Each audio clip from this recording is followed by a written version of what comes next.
You're listening to a CanadianMovieCrew.com production. Pee-wee's Big Adventure is the insane fucked up story of an insane fucked up man-child trying to get his insane fucked up bike back. Or is it?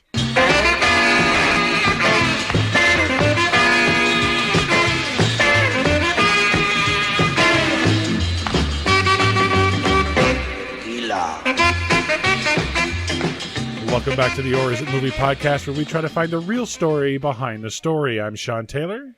And I mean Mark. And today we're taking a look at 1985's Pee-wee's Big Adventure. I remember this from my youth. Yeah. Oh, sorry. Should I say, and I mean Mark? No, don't do that. Yeah. Had to listen to that fucking voice for an hour and a half. I don't need to listen to you do it. No, thank you. I don't want to do it.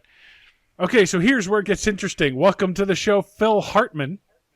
Oh my God, the late great Phil Hartman. No. James Brolin. Yeah, Josh's dad. Yeah. Morgan Fairchild. Yeah. Milton Berle. Wow. And I can't believe I get to say this, Twisted Sister. Yeah. What the fuck? Welcome, Twisted Sister? Hopefully the only time we'll ever see you on the show. Welcome back, Professor Toru Tanaka. Oh, yes. From both Last Action Hero and Running Man. That's right, yeah. Tim Burton, who directs this movie. This is his first full-length feature film, well, first real successful directing debut. Kind of non-indie thing, yeah. Right. Of course, Paul Rubens from Batman Returns. That's right. And, sorry, go ahead. And Diane Salinger from Batman Returns. Oh, who was she in Batman Returns? Penguin's mother. We have both right. Penguin's mother and father in this movie. Oh my God. Well, and welcome. We didn't mention Jan Hooks, SNL alum. Oh, okay. That was before I started watching. Yeah. Well, actually, her and Phil Hartman actually were on around the same time. Oh, okay. Yeah. She's the tour guide at the Alamo. Yeah, no, I know. Yeah. Yeah. So.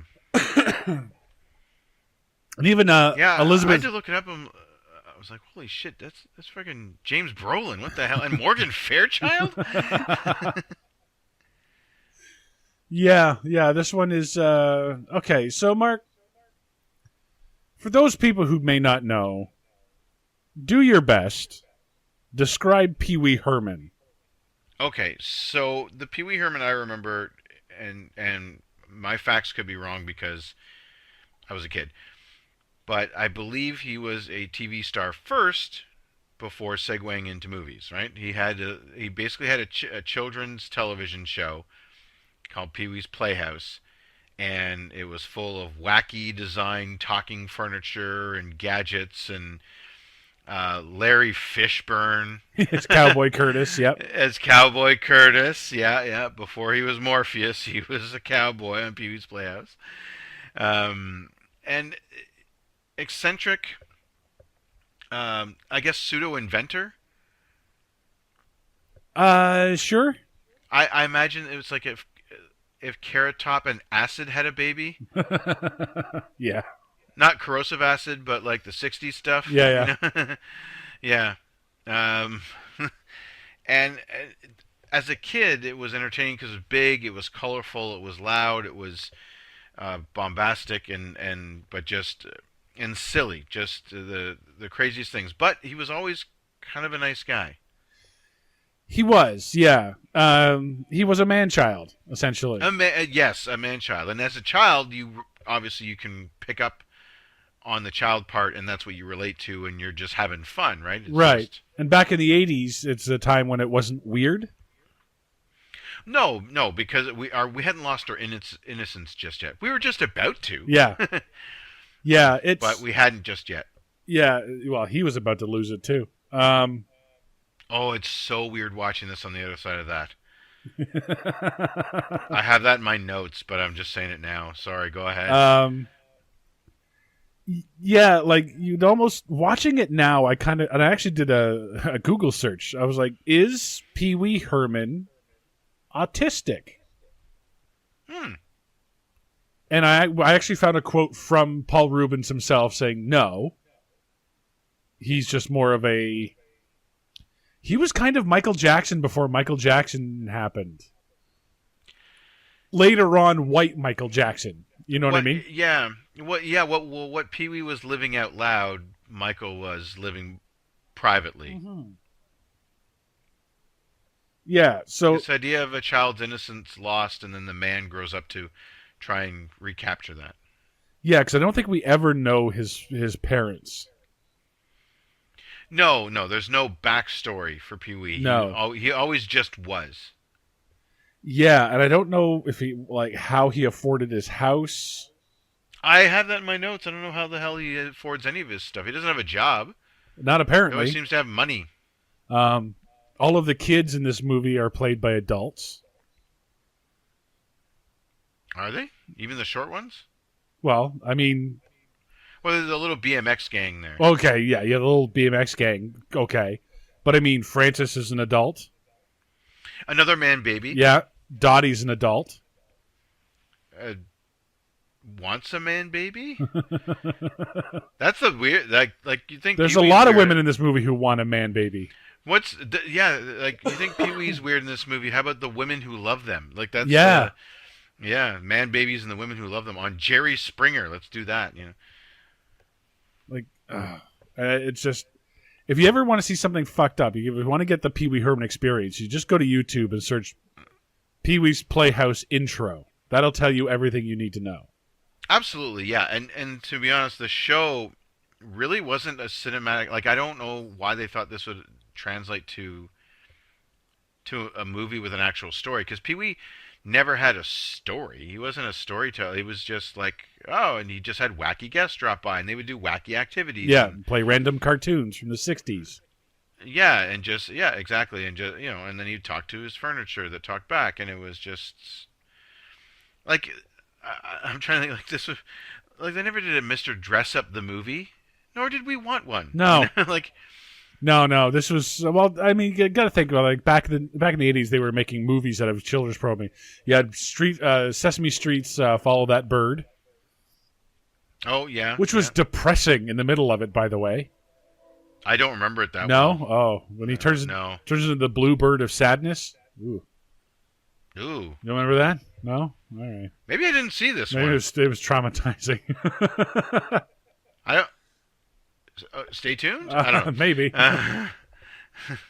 But yeah, this was happening a lot. Of course, we've covered like G.I. Joe and He-Man and stuff like that. But this was like, Well, okay, but those are different though, because those were actual that they were telling a story. sure, but over you also doing- had Ernest too, right? Yeah, see, now he did well. I think they had better writers on Ernest, because they would actually put that character into they put him in different situations, and then it's a fish. It's always a fish out of water. He's always the different one in a normal thing. This Is he though? well, like him at the North Pole. It's like, okay, well that's not normal. But when he goes to jail, you know what I mean? Now he's the weirdo in jail, which is saying something because he's in fucking jail. Or he's the wacky camp counselor. There we go. Ernest Goes to Camp. That was like the first big example, right? Yeah, I would almost say that He this doesn't is the do same things- thing though. This is the same thing, because it's just this odd character doing like interacting with the outside world. You know yeah, what I mean? but I think they that's the problem though, is that the world that they build for him is, I think, a little too wacky, like to a degree. Like he doesn't go to a regular greasy spoon diner. No, it has to have giant dinosaurs outside, then go sit in the mountain. Well, that's a real And watch the sunrise. restaurant. Oh no, And no, I know. Welcome back, by the way, because we saw that in The Wizard. Oh, is it the same one? Same one. Yeah. but you see what I mean though, where it's they kind of push. Well, okay. I'll give you a good example. Francis.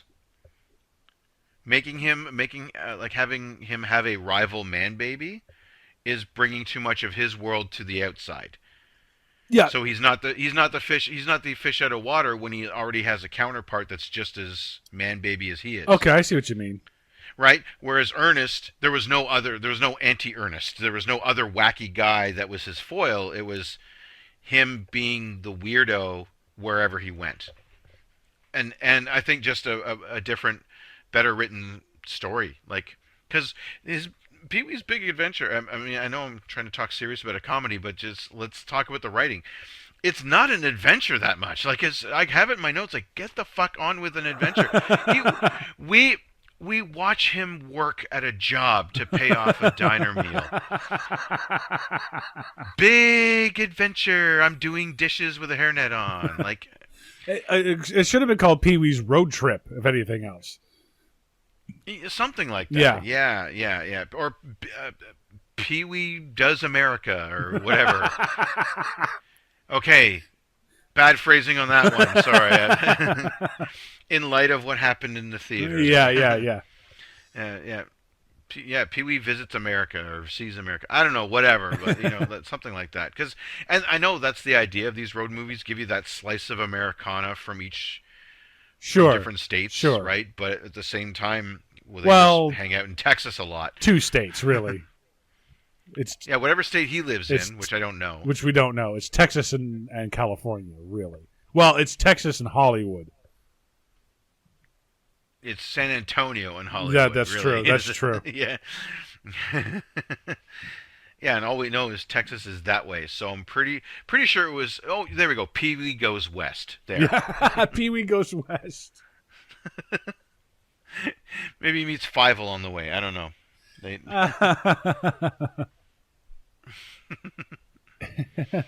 It's because that's the thing that there's so much padding in this, and I think that's another big difference. Like with the Ernest movie, it was written well enough that sure there's little moments, but it all has to do with like him being the camp counselor, or him trying to survive jail, or him helping Santa Claus, right? Like there's like the smaller moment. I'm sorry, you just said that out loud in a very serious voice, and it just sounded weird.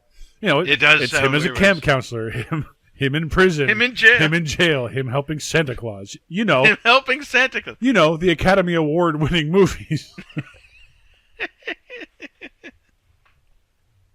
And only because we saw it recently in another movie, it's like, yeah, Ernest P. Worrell and Yentl, Yeah. Fiddler on the Roof. Yeah. So I think this one just suffers from like they had an idea and then that's it. The rest is just padding. Well, this movie was the idea of Paul Rubens. Right. It's the second script that he put in as the Pee-wee character. And I get it. Like the idea when you just the elevator pitch. Yeah. What if I took Pee-wee and took him on the road and he has to interact with America? Well, that could be funny. Yeah. Because he's such an odd duck, and then he just. Yeah, it's the 80s. Here's $7 million. Yeah, but then the problem is, okay, well now how do you make that an hour and a half long thing? And I think they were so focused on the gags that I don't know. Going back to it now, I don't get big adventure from this. I don't. I get a lot of him putting people out, like, and inconveniencing a lot of people. But is he though? I mean, I guess we'll get into it. But the poor put upon Dottie. There we go. How about that? Dottie is put upon. I'll give you that. But that's only because she loves him. Everyone else, I find throughout this movie that everyone is just, for no reason, willing to help him. Okay, well, the biggest example of that is near the beginning when he has an. I don't know if I'm going out of turn here. Should we stop? Oh yeah, no, go in. Circle around to when he has his little crime briefing about what happened at the he takes hours to go through the quote unquote evidence. Right. And that's a gag where but you can tell all these people for some reason are hangers on. and willing to help, but even they have their limits eventually. Yeah. Right. But they're put upon by indulging the man baby in what he wants to do. Yeah, like the entire plot is structured around the fact that he has this awesome bike, which no kid back in the 80s would even want. No, and I don't know how you could ride that thing. There's several pounds of just solid chain on one side of your bike. How, and a speaker on the other. How the hell are you not falling over? Yeah. But his bike is stolen. You're not winning the Tour de France with this thing. I'm sorry. Well, that was a dream. That was a dream. Yeah, the movie opens up. He's winning the Tour de France in his bike. And I love how the ceremony's in a backyard somewhere. Yeah, obviously, yeah. or like someone's park, like a park, yeah. And he's crowned at the end. That's the dream part. It's like, okay. Yeah, that's the dream part. Okay. Tour de France winning, that's cool. Getting a crown for winning the Tour de France, now you're dreaming. No. Although, oddly, okay, so he's got the put upon girlfriend that he just puts off the whole time. It's like, is Pee-wee not into girls? Or is he not into anything? Is he supposed to be asexual? I don't know. I mean, it was a good-looking woman that crowned him Tour de France winner, so I don't know. Well, I mean that goes to the fact that, what is Pee-wee male or female? Oh, I never really got. I even as a kid, I knew it was a guy. Well, I knew it was a guy, but I mean, you take a look at it. It's kind of like the It's Pat situation. Yeah. You know what I mean? Well, especially we get him doing the cross-dressing later. Yeah, poorly. Wow. Yeah, that was thrown together in a hurry. And I mean, it's supposed to be, right? It's supposed to be, but I mean, that's the scene. But yeah. So, but yeah, that goes with the whole androgynous little man-child thing. But so his bike gets stolen, and actually let's back up just a second. Okay. Sorry. We might as well go through everything. Yeah. So he wakes up from the dream. I like a cool eccentric Rube Goldberg machine as much as anybody, but this one, he left pancake batter out overnight ostensibly, which is over 4 days. 4 days. Well, yeah, but he has pancakes stuck to the ceiling. Oh no! But I mean, just this, like, if this is part of his daily routine, the night before, he's loading bread into the pterodactyl arms. He's making pancake batter, pouring it in front of the monkey. Yeah, that's true. Like all the prep work, and then you're just leaving your food out overnight, just so that way. And then you light a candle to cut. Why not just? How about hilarious oversized scissors? He lights the candle to cut the rope. It's like, well, okay. Yeah. He's got to tie that rope every night too. Like this. He's got to get a whole new rope because he cuts it or burns it. He burns it every time. Yeah. So, don't get me wrong. I've seen some good ones done, but at the same time, there's the one part where there's a tube that looks like it connects to the fridge, so it sucks the eggs out of the fridge. Right. Okay, sure. Why not? Yeah. At least it's keeping the eggs fresh. Why the fuck are you leaving pancake batter out overnight? Like, that's how he doesn't have a kitchen full of ants. I don't know. That's what I'm saying. Yeah, that's very true. Then he runs into Francis. Well, no, hang on, because I got something for that. It's like, how wouldn't you be annoyed if you had to slide down a pole every morning? Yeah, I can imagine there'd be some mornings where I just don't want to. Apparently, the bat pole. He's got a train around the stripper pole or fireman's pole or whatever. Yeah, but yeah, it's the bat pole. Yeah, because he slides down and then when he's from the top, he's in his PJs. When he hits the floor, he's in his suit.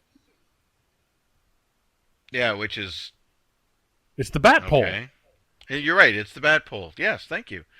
Adam West would be proud. Yeah. And how does he get back up there? Like, I have no idea. It seems like a long ass flight of stairs because if he can get changed on the pole while he's I don't know. This is so weird. It's so weird. Yeah. Well, I know there'd be mornings I'd get up and I'd be kicking that train by accident. Yeah. Stub my toe, But I mean, he gets up. He plays with the train. He runs over Mr. Potato Head, and He plays with his toys. He plays with his toys. He shoots the dinosaur, knocks it over. But I mean, like, it's all just him playing. Like, where do you, and like you said before, where do you get the money for this? Yeah, like there's. And we talk about the people in the town being very accommodating to Pee-wee. Yeah. He tells his neighbor that he's going to water his lawn, and his neighbor has to close the window. Mm-hmm. Yeah. Yeah, like every morning. I guess, and Buddy was just standing there ready for it. Yeah.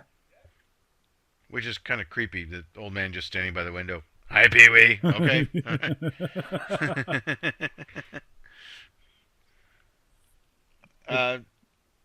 Yeah, it's okay. Now I know this was already done in the Carrot Top movie, but what if he was just an inventor and people bought his wacky stuff from him? There. Yeah. You know. Well, this would have been out before chairman of the board, but. Yeah, but okay, so they could have capitalized on that. And sure, like someone buys his a version of his breakfast machine. But why? Why would you want pancakes stuck to your ceiling? I don't know. I'm just saying, like something to explain how this guy has an income and how is the state paying for all of this? How about the fact that he goes through this entire Rube Goldberg machine and then doesn't eat the breakfast? Oh, he eats Mr. T cereal. What a fucking waste. The bacon, eggs, pancakes, a strawberry, and Mr. T breakfast cereal, which was real, by the way. Which was real. I absolutely, yeah, I remember seeing that on the store shelves, watching the Mr. T cartoon. That was the picture on the front is from the cartoon. Yep. That's the, yep. So it's like, and he just leaves it. He doesn't even put it in the garbage. Yeah, so the dog has to subsist on this for 3-4 days while he's trekking across America? You'd think. I guess, yeah. The dog would be bigger, don't you think? Yeah. But okay. So yeah, we run into Francis, the villain, quote unquote. Mm-hmm. Who's the rich kid next door, and I get whatever I want, and I want your bike. All right. I really had to take a second look. I'm like, wait, is that like just a big kid? Oh no, it's just a fat guy. Pretty much, yeah. And see, and this is the thing. It's Pee-wee loses some of his eccentricity when it's like, oh, there's other man babies around. Like I get you got to have a foil for him. Like wouldn't the natural foil for him be like super serious businessman who wants to like acquire the bike for his son? Maybe, yeah. Something like, you know what I mean? Like James Brolin, yeah. You get James Brolin, a James Brolin type in there to be super serious, and maybe the kid wants the bike, like an actual kid. Yeah. Not a 30-year-old man, you know. I don't know, and I'm trying to take this too seriously, but I'm not enjoying it just gets weirder. Oh, and it gets weirder. Yeah. Like I don't like Francis because I think that's just now one too many of them. And it's way early in the movie. Well, he's dispatched with quite early too. Yeah, sure. So his bike gets stolen. He accuses Francis. He says he doesn't want it anymore. But it turns out that he did do it because he got one of the T-Birds from Greece to steal it. Yeah. He got one of Denny Zuko's buddies there to steal the thing. Why is there a 50s greaser in this movie? Well, I don't. Yeah, what does low rent Henry Winkler have to do with all of this?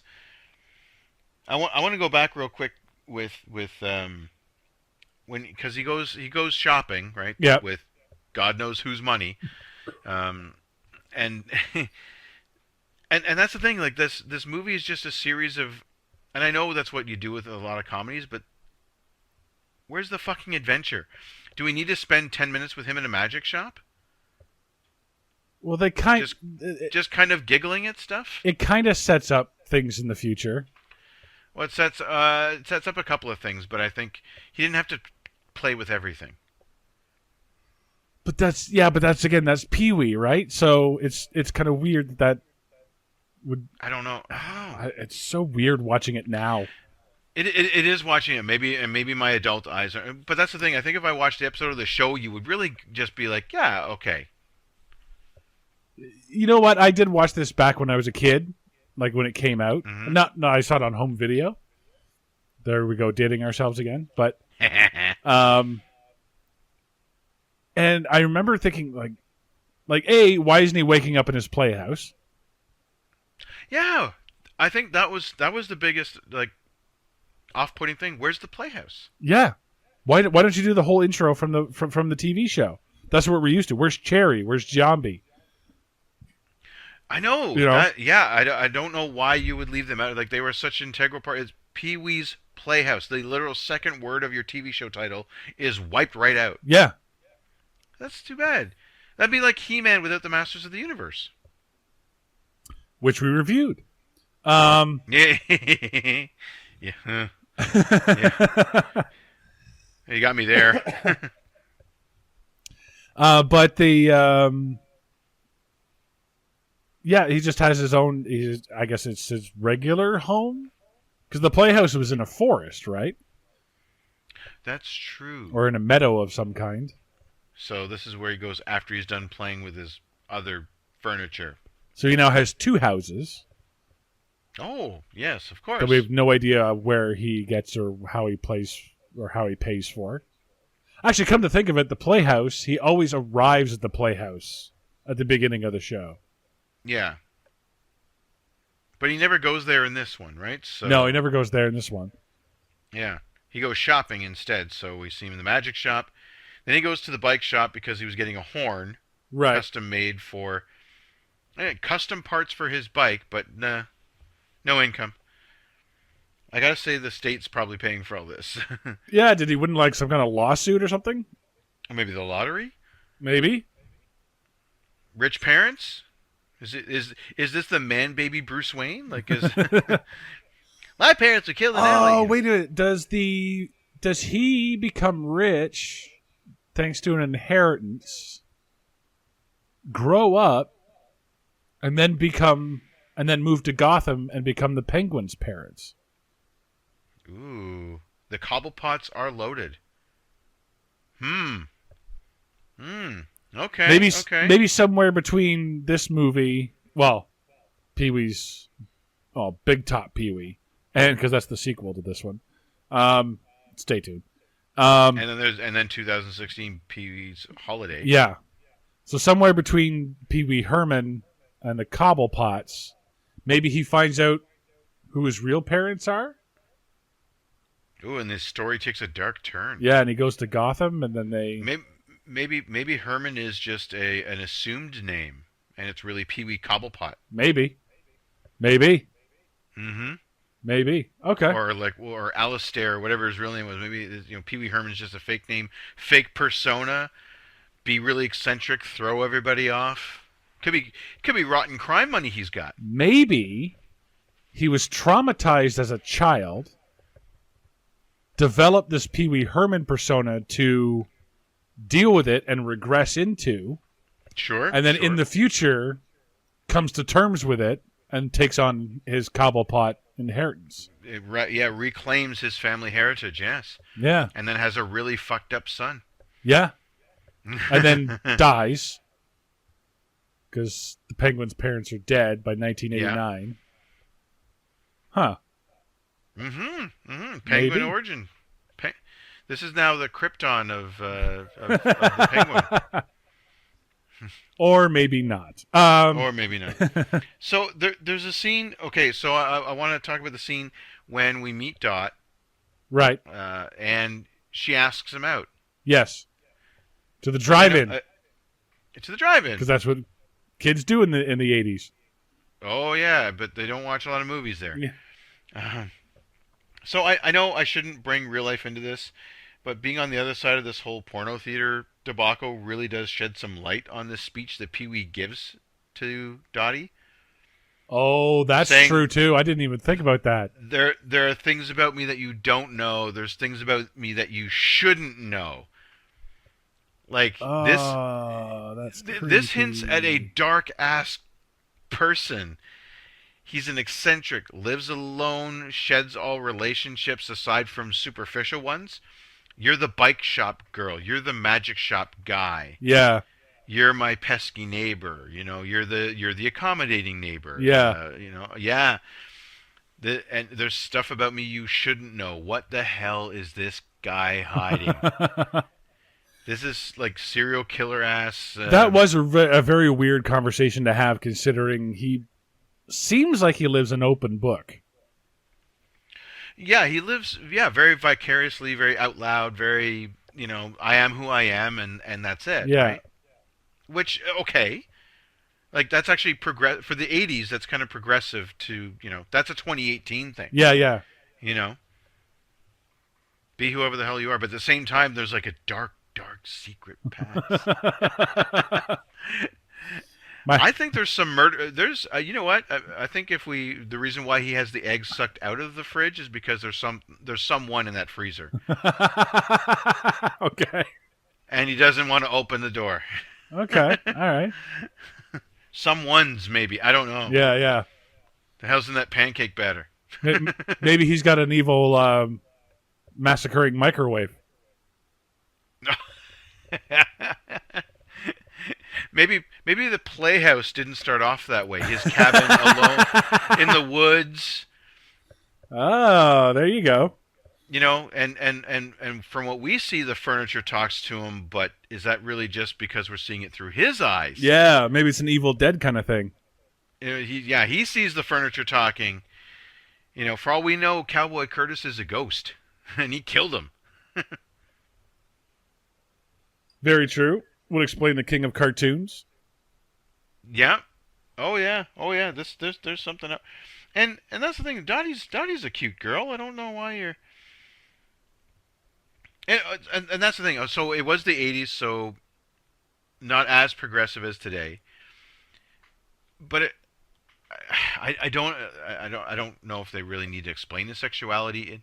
So that's the thing. They don't need to explain the sexuality for a kids movie. That's no, fine. They don't. But okay, then I think they should have kept it a bit more above board. Like, stop having women hitting on him. That was weird. That really was weird. Do you see what I mean? Yeah. Like, you don't need to bring if you're not going to bring sexuality into it, which is fine. It's a kids movie. That's absolutely. Thank you. Yeah. Don't have every second woman throwing themselves at him. Just leave it just like everybody's just his friend. That's fine. He's friends with the bike shop girl, he's friends with the magic shop guy, and there's never, you know what I mean? Yeah, yeah. Dipping the toe in makes it awkward as fuck. Yeah. Now, because it never came up in this show. He wasn't going out on dates. There was the one girl. What the hell was her name? She was like the beauty queen. But I never got granted, I was a kid, so maybe I just didn't realize what I was looking at. But I never got a sense that there was sexual tension between the two of them. She always was hitting on him. Miss Yvonne.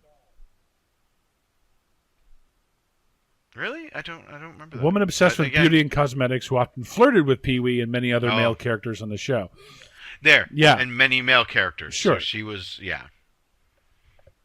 Yeah, because I remember that she would hit on Lawrence Fishburne.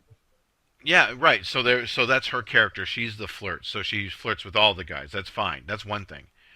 But this is someone who's like lusting after Pee-wee, which is kind of weird.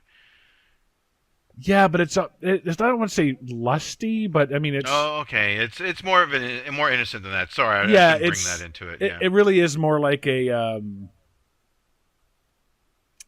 more like a schoolgirl crush. It's like, okay, hey, do you mind if we hang out after school and hold hands? You know, that kind of thing. Right. Yeah. You know what I mean? Yeah, but at the same time, though, it's like he doesn't give a reason why he's putting her off, which is off-putting. Yeah. Yeah, that is true. Is it her? Is it him? Is it, Yeah. So his bike gets stolen, and he goes to a psychic. Sure. Well, after he has his little crime lab there. Yeah, he does the whole thing where Yeah. Ugh. That was annoying because it was going on too long. Yeah. It did go on too long. So then he goes to the psychic. She tells him it's the bike's in the basement of the Alamo in San Antonio. Okay. Yep. So he hits the road. So he hitchhikes, gets picked up by an escaped convict. Oh, first of all, he can afford all this shit, but not a car. That's true. Well, he had a bike, so he didn't need it. He didn't need it, I guess. But And like good cardio. I mean, and no one could lend him a bike or a he didn't car. yeah. He was all uppity about the bike. He couldn't even take a loaner. Yeah, Get a bike to Texas. yeah. So he gets pissed up. He's got the hobo sack.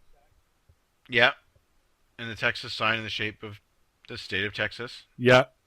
Yeah. He's got a big rubber thumb he uses to hitchhike with. Sure. Because Pee Wee Herman.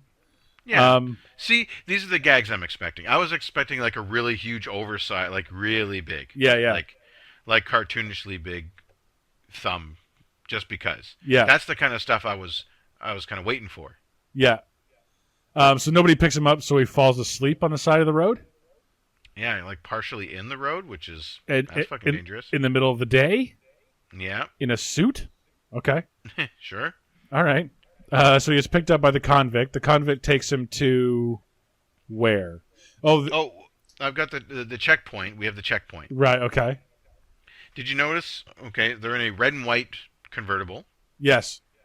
Did you happen to catch the flash of blue as they pulled up? Yeah, I noticed that. The car turned blue and then back to red and white. Yeah, so they disguised the car? No, because it was red and white when they pulled away. I think.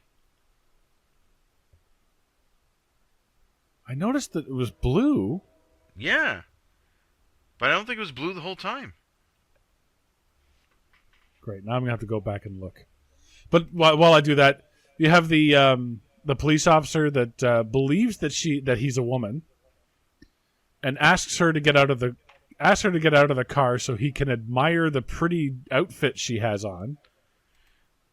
See, again, that's all weird stuff. Like this odd kind of bringing sexuality into it. Well, yes and no.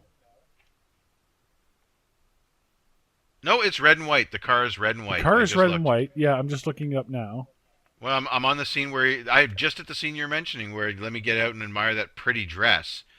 And Pee-wee opens the door and it's clearly red and white. So the car's only blue as they drive up to the checkpoint? Yep. That's so weird. Oh, continuity, I guess, but... Yeah, anyway, so Pee-wee drives the car off the road. And the soft tops acts like a parachute and saves them. Right. That's when we meet Large Marge. Yeah, he gets out, he does the cartoon eyes thing. And then he puts on the goggles and he's surrounded by all these animals, so he takes off. And then you get to what is one of the weirdest movie things I've ever seen in my life as a kid, and that's the Large Marge story. So he gets picked up by this driver, Large Marge. Mm-hmm. So, and she tells a story about her about this accident that kills the person a year ago on this very stretch of road. And then her just face turns into claymation. Yeah, she goes all Beetlejuice on us. Yeah, for no reason. I honestly was like, what the fuck is going on? Like, and do you see what I mean? This is the difference between like an Ernest P. Worrell, an Ernest Adventure, right? This is now a world full of wacky characters. Yeah. And then we find out, and I even put in my notes. I put so Large Marge was dead.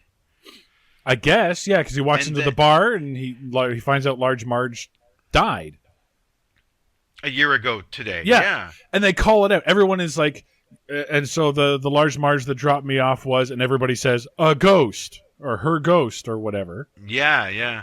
And then cut. Nobody's talking about it. No, he's just having dinner. Yeah, he just. And they're all looking at him weird. Yeah.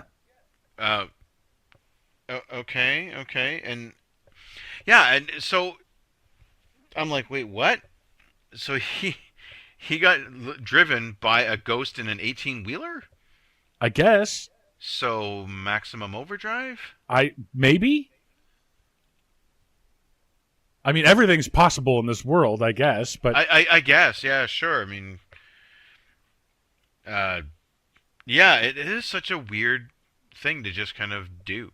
it is. It's so weird. Hmm. And then he says, "Oh my God, my wallet's gone."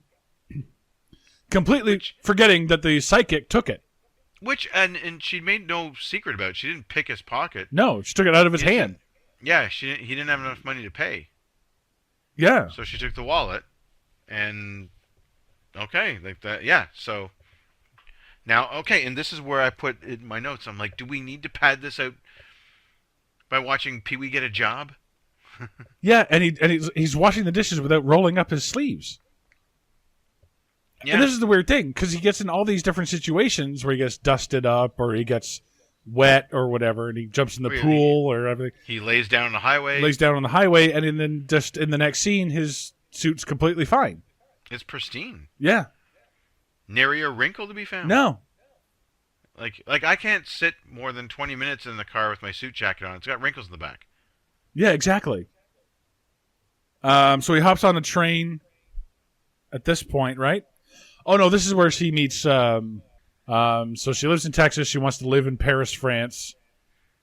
And so after work, she gives Pee-wee extra money for some reason, Yeah, for washing extra dishes, I guess. I guess. Well, again, like you said, it's just people indulging him. Yeah. So she takes him into the top of Dizzy the Dinosaur, and they watch the sunrise. And then her boyfriend comes out and is mad. Yeah, well, she basically took this other guy on a date. Okay. Well, watching a sunrise is kind of a romantic thing to do, you know. With And it turns into Bluto chasing Popeye. yes, minus the spinach. You know what I mean? Like, because there's olive oil in the back going, Pee-wee, no, Bill Pee-wee. And okay, all right. So he chases him around. He jumps on a train. Is this guy a pro wrestler by chance? Oh, dude, I have no idea. He should have been. He's a pretty big dude. Like he's just like really tall, you know. So he jumps on a train. He's singing with the hobo.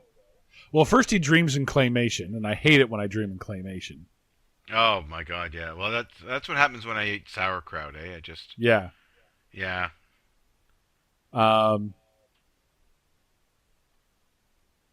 Okay, so is this the one? Is this the dream where they're cutting up his bike? no, this is the one where the dinosaur eats the thing. Oh, right. So he dreams about the dinosaur eating his bike. And then... Oh my gosh, sorry, I apologize. He was a wrestler. He was? He went by the name of Silo Sam, and he wrestled in, get this, the AWA Oh my god. in 1960. Well, that would explain his running technique. Yeah. Okay, so he gets on the train. We see him singing with a hobo Singing a lot with a hobo. to the point where he stops singing. And then...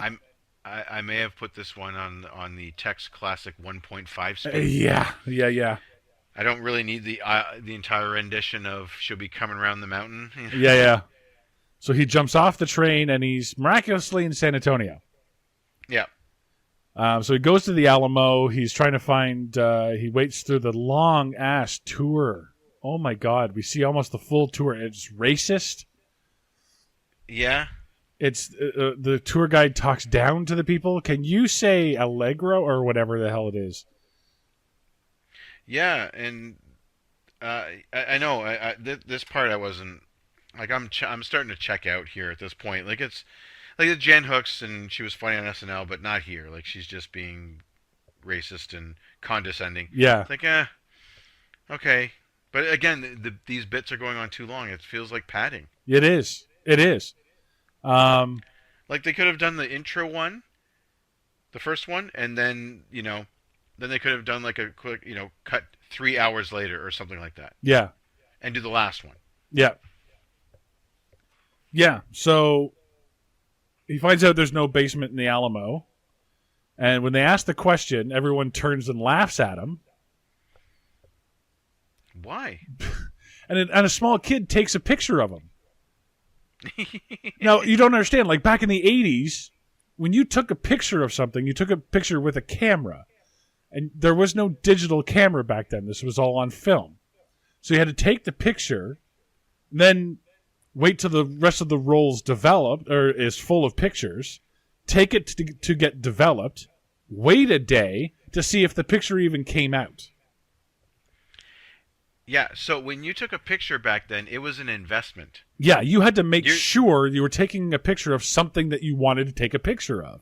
Yeah, you spent money because it was all physical stuff. You had to buy the camera, you had to buy the film, you had to buy, then you had to pay for the processing. I used to work in a processing plant. Yeah.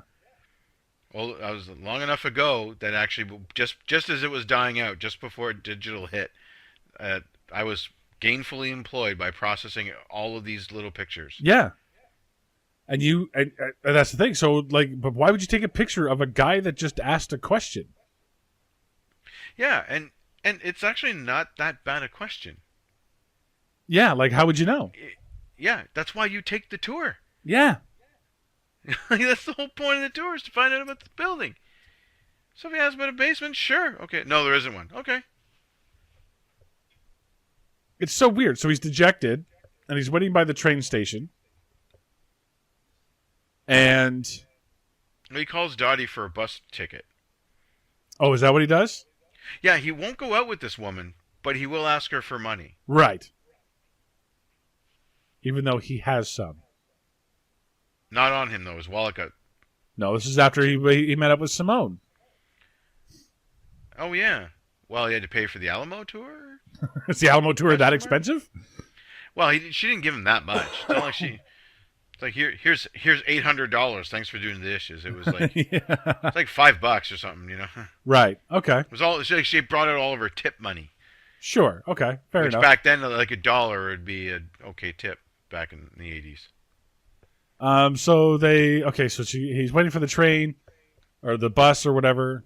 Mm-hmm. Simone gets off the bus. They meet up. She finds out that she's leaving and she's going to Paris. Mm-hmm. So he gets the money for the tickets. Yes? Well, no, he goes to the ticket counter, and there's Andy, the ex-boyfriend, looking for Simone because he found out she was headed... Like, there's this whole subplot about a woman trying to leave, I think, an abusive relationship, maybe, yeah. And then wanting to skip town, and then not... and so he's after her, but then he sees Pee-wee, and there they go again. They start running again. Right. And then at what point, I'm sorry, this does take a turn where he finds out eventually, I can't remember where, that his bike is now in Hollywood. He's watching something on TV. Yeah, but where? I can't remember.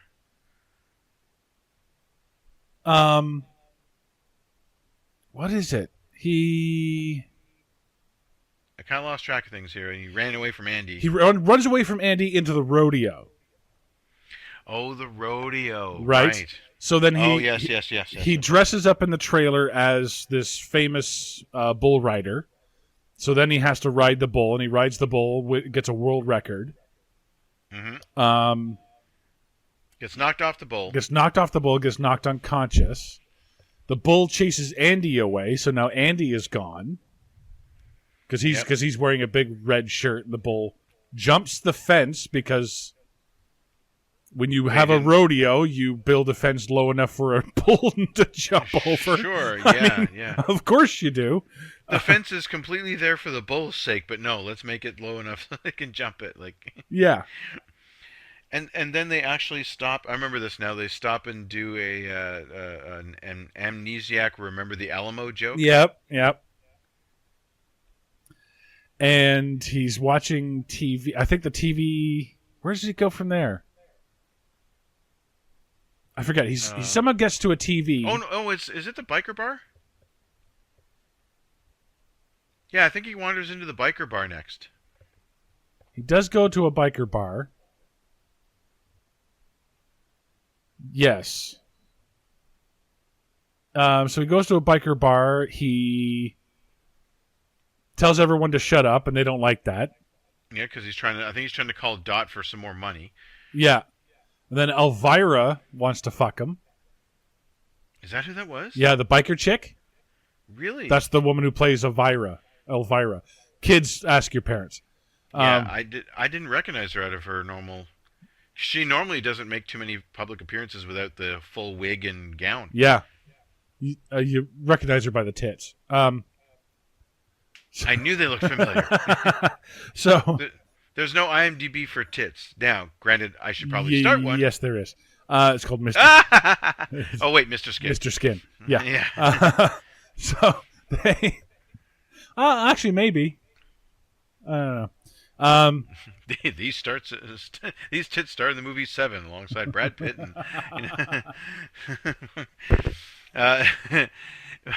This is where we do now the I want to say infamous, but it's not really so famous now. I think it's pretty famous, but a now signature. Yes, there you go. Dance, his signature dance, right? Which this brought something new that he wasn't doing in the show. Sure. Not that I remember. He does his own Coyote Ugly. Yeah, and he asks the waiter for his shoes. Why? Because they're platforms? You see me and Mark's face. It's just one of I guess. total, Well, utter confusion. Well, yeah, he's not wearing platforms throughout the entire thing. He's just wearing kind of white, just kind of dress shoes, I guess. Yeah. To go with the suit, and then all of a sudden, this guy shows up to work in platforms? I guess it makes him taller because he shrinks down, right? I guess. Yeah. Well, are we far enough away from the 70s that that's weird? Yeah, I guess. I don't know. Yeah. So he does this dance on the bar to Tequila. Yeah.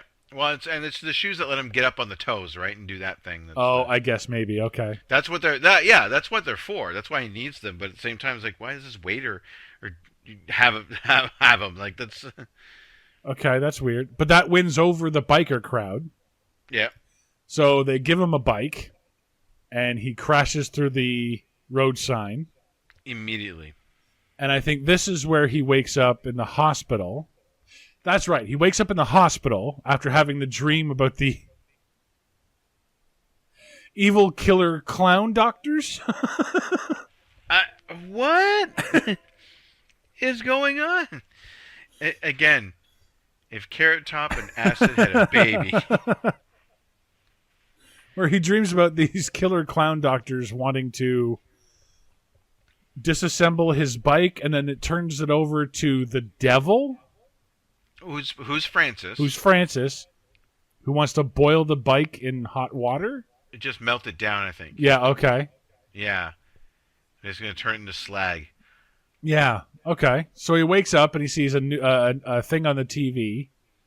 Right. Was it a movie or a commercial or?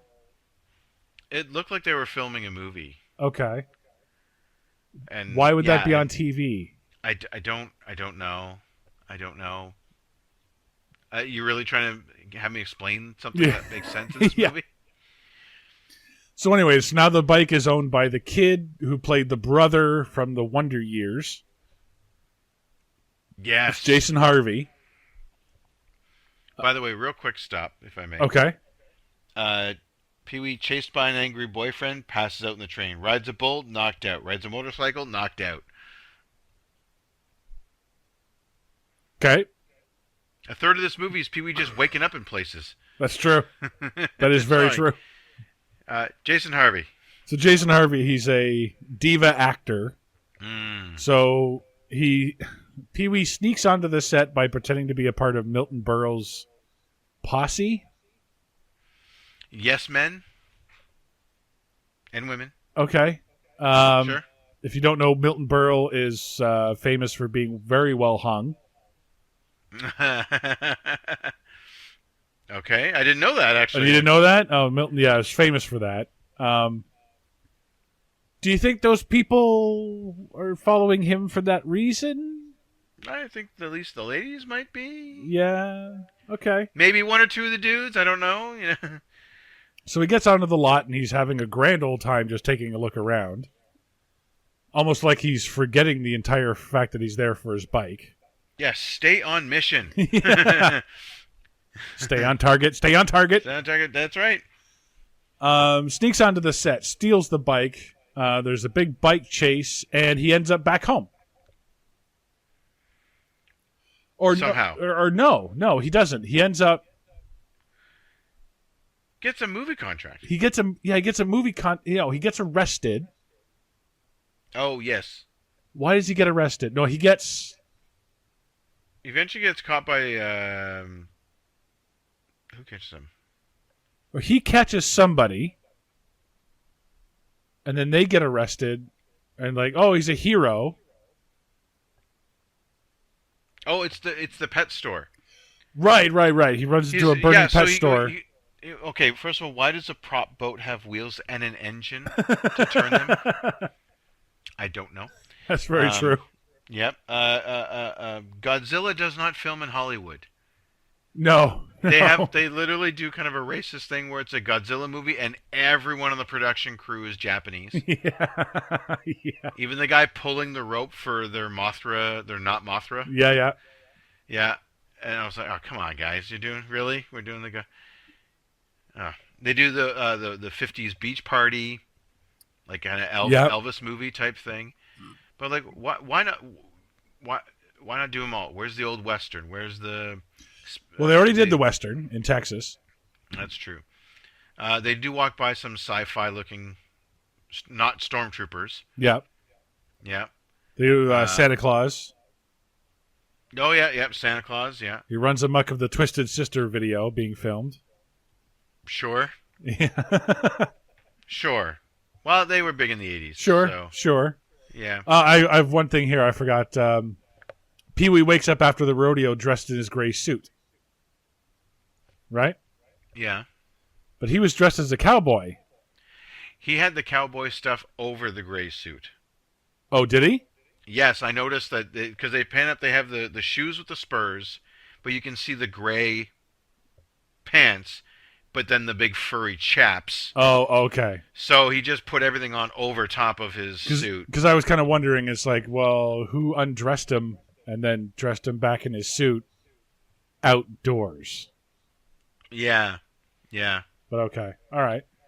Yeah, because he keeps doing that, right? He puts the nun costume on over top of his suit. So everything, right. That's all he keeps doing, right? Yeah. Right. And I have another note. The biker bar, the biker bar is real because they're not selling beer. They got real beer signs in the back. So, okay. So he steals the bike. He does the chase. He gets arrested. Well, he saves. Now, all of a sudden, there's a burning pet store. No firefighters. No one around to help. Yeah. No one in the area. He's alone for the entire time. This whole block is deserted. Yeah. So he saves all of the animals with the help of a monkey. What pet store has a fucking monkey? Yeah. What? I lived through the 80s. I don't remember going to a pet store and seeing a fucking monkey. California? Fair enough. I've never been there. I'll give you that one. So as he's saying, everyone's like, "Oh my God, you saved all the pets! You're a hero!" And the cops come in and they say, "No, you're under arrest because you stole the bike." Cut to him getting a movie deal.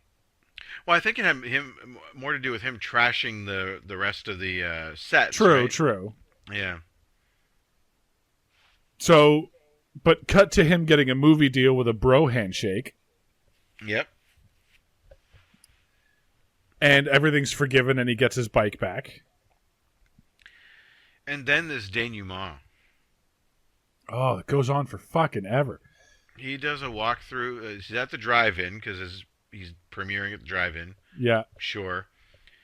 And fuck if he doesn't have to revisit every single goddamn person he talked to in this. Yeah. Except for Jan Hooks. That's the only one I didn't see. Yeah, that's true. Yeah. Well, you got the hobo, so hobo and his friends, so that's close Oh, the enough. hobo brings a crew. He's got Box seats. Yeah. Yeah. They're just sitting on boxes. That's hilarious. You got the prisoner, the convict in the prison bus. They bring the prison bus to the drive-in. Yeah, and he tries to sneak a nail file onto it for him. And right in front of the guard. And they catch him. Yeah, and that's it. Nice try. What?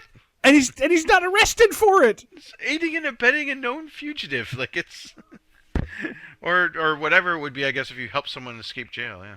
Yeah, and he's buying all these people food. With what? Oh, now he's got fuck you money. He has a movie deal. You did listen to the True Lies podcast. I did. Yes, I finally figured out because that was bugging me. I'm like, what was the origin of the fuck you money joke? And it's in True Lies. That's right. So.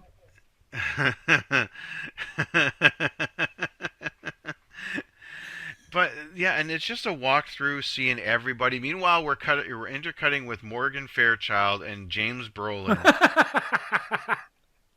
They've turned it into a pseudo Bond American Ninja spy action film. And okay, I cried at the ninja scene because it was goddamn awful. Sorry, James. You weren't given enough time to train, James. I get it. It looked bad, and that was that. Maybe I don't know. Maybe that was supposed to be the joke. Yeah, it's pretty bad when Morgan Fairchild's action looks much better than James Brolin's. She did a good. Yeah, she karate chopped a dude right in the throat. You know, like still looking good. Tell you that. And then Pee Wee Herman is the bellhop in the movie with a weird voice. Oh, they overdub his voice. Ha ha ha ha ha. But why? It doesn't make any sense. I don't know. This I was like, did Tommy Wiseau direct this? Or... Oh, of course. Actually, I work as a bellhop, and they don't even care. Actually, if he was doing the overdub, oh hi James, oh hi Morgan, yeah. How's your sex life? Yeah. You know? Yeah. Actually, for them it'd be pretty damn good, but you know, probably. And then he and Dottie ride off into the sunset. Yeah, after dropping, trying to free a convicted felon. Okay, I will admit the joke that why the guy was a convict was kind of funny because that was the thing back then. Like they actually did print on the mattresses that it's against the law to remove the tags. Yeah, which no one knows why, but nobody did it. Sure, nobody. No one at all. No one that I know. Sorry, you were saying? Yeah. Yeah, so he got angry one night, cut off the tag from the mattress, and they caught him. Yeah. Wish I didn't know there was police for that. Who checks that? Yeah. I don't know. So so he does this walkthrough, like let's revisit everybody I've seen, and then including Francis, who's now claiming fame by knowing Pee-wee, and you taught him how to ride a bike or whatever. And, right. Yeah. So he decides he wants to sit on the bike, and he presses the eject button. Bye, Francis. Yeah, I don't know why you'd build that on your own bike, but whatever. Yeah, what kind of practical use does that have? Yeah, like in the James Bond car, it works because it's always in the passenger seat. Yeah. You drive, they can fuck off, you know? Yeah. But why would you do it on your bicycle? Oh, it's so weird. And then they drive off into the sunset, and that's the end of the movie. Yeah. It's so weird. It's so weird. So is he gonna date Dot now? I don't know. I have no idea. Yeah. No idea. Maybe he takes her back to the playhouse and stuffs her in the fridge. Maybe. In Friggy. Or yeah. Or maybe after the chair has a friggin' meal or something. Maybe. Yeah. Maybe. Couldn't finish the legs. Can you put them in the freezer? Yeah. So just a few things on this movie. Like I said before, this is Tim Burton's directorial feature debut. which, looking back on it, makes sense. This has Tim Burton's earmarks all over it. I think that's why the greater world is actually a bit weirder than just Pee-wee. Yeah. You know what I mean? Now that I think about it, that's a Burton thing, right? He loves the odd. Yeah. The oddities. Yeah, absolutely. Approximately 10 to 12 bicycles were built for the movie by the Pedal Pusher Bike Shop. Pedal Pusher. That sounds rather aggressive. In Newport Beach, California. A shop specialized in vintage and classic bicycles and parts. They were offered $10,000 and no screen credit, or screen credit only. They chose the money. Good for them. The bike shop has an autographed 8x10 glossy of Paul Rubens that says, "To Mike at Pedal Pusher, ARG from Pee Wee Herman." So there's your claim to fame on that one. Sure. Tim Burton's and Paul Rubens brought in Danny Elfman as the composer. Ooh. After Burton had attended concerts of Oingo Boingo, of which Elfman was the lead singer and songwriter. Yeah. Elfman was originally apprehensive with no formal music training, but when he heard his orchestral music playing for the first time, he said it was one of the most thrilling experiences of his life. Wow. So this movie started Danny Elfman as well. Which, yeah, he's had a wonderful career ever since. Mostly working with Tim Burton. Yeah. And when Pee-wee weighs in at the beginning of the movie, he is literally a 98-pound weakling. Oh, wow. Don't know if you caught that. Yeah, yeah. So, as always on this show, we try to find the real story behind the story, Mark. Or is it the story of an insane man who targets the rich and simple for outlets of his madness? I wrote that during his attack scene in the bathtub with Francis. It looks like had there not been interference, he might have killed him in that pool. Maybe.